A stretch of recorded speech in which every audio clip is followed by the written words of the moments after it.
ये नहीं कह सकते यार उस पर्सन ने जॉब किया था, स्ट्रेसफुल जॉब था, फिर भी उसका रैंक 5 आ गया, मैं भी ऐसे कर लूंगा।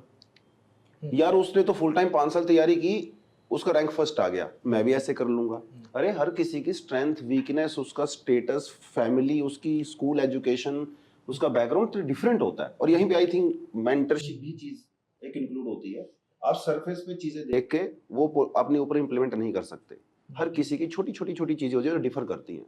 तो उसके लिए आपको एक पर्सन ऐसा चाहिए जो आपको बता सके आपके साथ बैठ के, अब चाहे वो आपकी फैमिली में हो या फिर आप प्रोफेशनली जो है मेंटरी। इसमें सर मैं एक सिंपल एग्जांपल दूंगा। जैसे हम लोग गाइड करते हैं स्टूडेंट्स को, है ना, तो अब होता क्या है कि जैसे कोई जॉब के साथ है, उसका सबसे बड़ा कंस्ट्रेंट क्या है कि टाइम कम है, वो सब कुछ नहीं पढ़ सकता, ठीक है। और वैसे भी यूपीएससी में कोई भी 100% कवरेज नहीं करता। तो जब आप सब कुछ नहीं पढ़ सकते तो आप क्या करोगे? आप स्टार्ट करोगे प्रायोरिटाइजेशन, ठीक है, कि चलो मैं सब कुछ नहीं पढ़ सकता, तो अब उसके पास ये चॉइस है, या तो वो शुरू में ही तैयारी शुरू करते वक्त डिसाइड करे कि कुछ चीजें मुझे छोड़नी वो क्या चीजें होंगी, कुछ चीजें जो मुझे करनी है वो क्या चीजें होंगी, है ना। और वो सब प्लानिंग और स्ट्रेटजी से आता है। और अगर आप सही प्रायोरिटाइजेशन कर लेते हो चीजों का, तो काफी चीजें आप ये कर सकते हो कि ऐसी चीजें जो आपकी मतलब जैसे कोई सब्जेक्ट्स होते हैं, पॉलिटी, गवर्नेंस, इकोनॉमी, है ना, इनको आप अच्छे से करो। ये प्रीलिम्स के लिए भी इंपॉर्टेंट है, मेंस के लिए भी इंपॉर्टेंट है। बट कुछ सब्जेक्ट जैसे ऐसे वर्ड हिस्ट्री, पोस्ट इंडिपेंडेंस, और बहुत सारे टॉपर्स हैं जो जॉब में भी है, कुछ डॉक्टर्स वगैरह भी जिनकी इंटर्नशिप वगैरह चल रही होती है, तो उनके तो 12-12 घंटे की इतनी इंटर्नशिप, उसके बाद भी वो बोलते हैं कि हमने ये सब्जेक्ट छोड़ दी।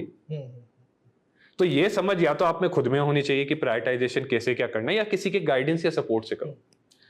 नहीं, मुझे ऐसा लगता है, adding to what sir has said, कि आपके पास है ना एंट्री प्लान और एग्जिट प्लान दोनों होने चाहिए when you are doing job.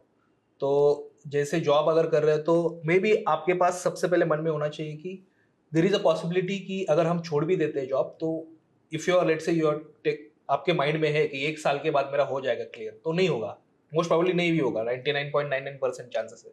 तो उस केस में आप ये कर सकते हैं कि जब जॉब आप कर रहे हो ना, कुछ बेसिक एस्पेक्ट्स पहले पढ़ के रखना। मे बी अगर किसी पर्टिकुलर एक कम उनको पैसे में कोई फाउंडेशन कोर्स दिख रहा है, अगर नहीं भी है तो यूट्यूब पे भी काफी सारा होता है, तो एक लेवल का प्रिपरेशन अच्छे से प्रॉपरली करके रखना आप। ओके, वो कंसिस्टेंसी दिखाएगा। It's not that easy. जैसे मुझे भी याद है when I was in Bangalore, इतना इजी नहीं होता था कि जैसे for example at the age of 22 you have got job, तो शुरुआत में जॉब में आपको सैलरी, पैसे मिलने लगता है, पैसे मिलने लगता है तो आपके नए फ्रेंड्स होते हैं, तो फिर आपको पार्टी करनी होती है, ठीक है।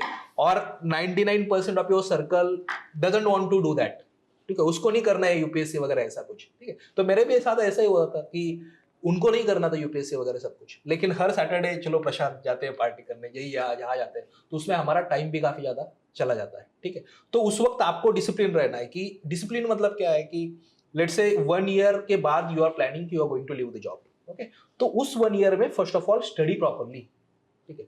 आप कंप्लीट एक फाउंडेशन जो होता है ना वो आपका कंप्लीट कर लो, उसके बाद अगर छोड़ना है तो जॉब छोड़ेगा, नहीं छोड़ा तो और भी अच्छी बात है। But if you really want to leave it, पहले उसको प्लान करना, फिनेंशियली प्लान करना। सेकंड थिंग, कंप्लीट प्रिपरेशन कर लेना एक टाइम पूरी तरीके से अपना, ताकि you are like exam ready, ठीक है। और फिर उसके बाद डेडिकेटेड अगर आपको प्रिपरेशन करना है तो कर लीजिएगा। अब उसमें भी और एक दूसरा पार्ट है, वो एंट्री का प्लान हुआ। अब एग्जिट का प्लान क्या है? You should have in your mind कि 2 साल है, I am going to give 2 years, okay. अगर 2 साल में मेरा नहीं हुआ है तो I am going to go back to my job, या जो भी मुझे बाकी कुछ करना है, I will do that particular thing, ठीक है। उसमें फिर नहीं तो ट्रैप में आप फंस जाओगे, यू विल गेट फ्रस्ट्रेटेड।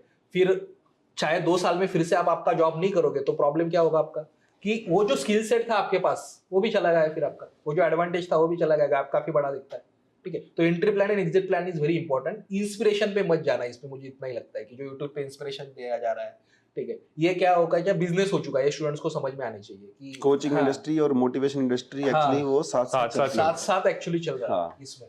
और उसमें देख, और एक चीज मैं आपको बताता हूँ, देखना, जो लोग एक मोटिवेशन देते हैं ना, देयर इज 99% पॉसिबिलिटी कि उन्होंने खुद ने फिल्म्स भी क्लियर नहीं किया इसका, उस प्रोसेस से वो गए नहीं कभी, इसलिए उनको पता ही नहीं कि एक्चुअली इसमें प्रॉब्लम क्या होता है, ठीक है। कि ये एक साइकिल है, आप प्रीलिम्स क्लियर भी कर दो, फिर मेंस आता है, फिर मेंस के बाद क्या इंटरव्यू आता है। जैसे मेरा ऐसा हुआ, पहले प्रीलिम्स क्लियर हुआ फर्स्ट अटेम्प्ट में, मेंस क्लियर नहीं हुआ, फिर से मैं पढ़ रहा हूँ, नेक्स्ट टाइम मेंस भी क्लियर होगा, इंटरव्यू नहीं हुआ, तो फिर से 15 दिन में प्रीलिम्स देना है। तो इस साइकिल में हम फंस जाते हैं एक्चुअली। ये प्रॉब्लम किसको पता चलेगा? जैसे हम, जिसने एग्जाम वो दिया है, ठीक है, जो ऑलरेडी उसने अपने 4-5 साल उस एग्जाम में बिताया, सीरियसली बिताया, उसको पता होगा। ये मोटिवेशनल वाले क्या होते हैं कि उन्होंने कभी देखा ही नहीं इस एग्जाम में एक्चुअली प्रॉब्लम क्या है, बैकग्राउंड पे क्या चलता है। It is not only about study, बाकी सोशल प्रेशर कितना होता है, ठीक है, बाकी सब कुछ क्या होता है। फिर आप किसी की शादी हो जाती है, फिर आप में घर में बोला जाता है कि अरे सबकी शादी हुई, तुम्हारी तो अब कुछ नहीं हुआ, कर ले कुछ ना कुछ कर ले। ये सब अभी रिसेंटली मुझे एक स्टूडेंट का कॉल आया था, मुझे लगता है 8 दिन पहले। तो that student was very bright student, may be एक टॉप कॉलेज से एक्चुअली पढ़ा हुआ है स्टूडेंट, लेकिन 3 साल उसने 3 प्रीलिम्स दे दिया अभी तक, बट प्रीलिम्स क्लियर ही नहीं हुआ उसका।